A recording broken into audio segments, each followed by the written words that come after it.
So here's the opening to the novel where Diya Mittal, the protagonist, works as a call center agent in Mumbai for Hansa Airlines. The chapter is called Help Me Help You. Diya covered her mouth so the American wouldn't hear her yawn. Last hour of answering calls before hitting home, switching shifts with Ma to take care of Papa, prepping for college finals, and returning to work the following night. She'd multitasked before. She had done night shifts for 5 years now. She could totally do this last hour, she told herself while parroting their airline's policy. Yes, sir, you may carry 2 pieces of luggage for free, each weighing 50 pounds or under. Are you from Bangalore? He asked. One of those drunk customers again, smitten with exotic women. And Chaya, her supervisor at Voice Zone call center, was keeping a strict watch on her performance.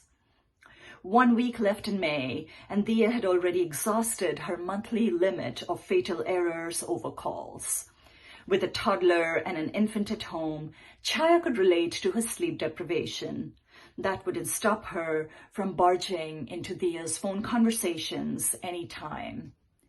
From Mumbai, sir, Diya kept her answers short and rotated her shoulders, hard as stone from the absence of dance workouts she usually did before reporting to work.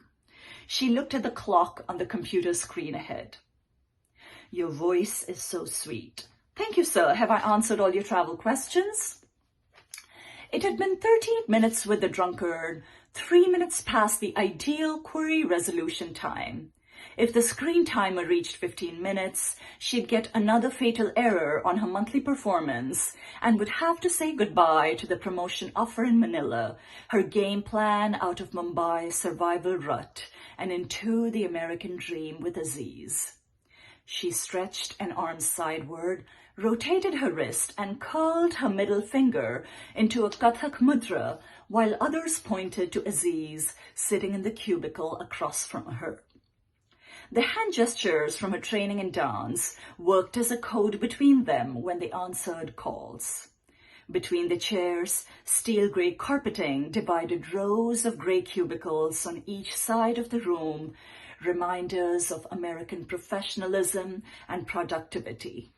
Above them, a freshly painted ceiling, as if its golden yellow could infuse life into the drone of buzzing telephones, the sea of hunched backs, and the second-by-second monitored performance of a third world sucking up to the first. Aziz swiveled his chair toward Diya and lip-synced. Everything okay? Are you wearing a sari? The customer asked. No, sir. Diya jutted her tongue out and raised a thumb toward her mouth.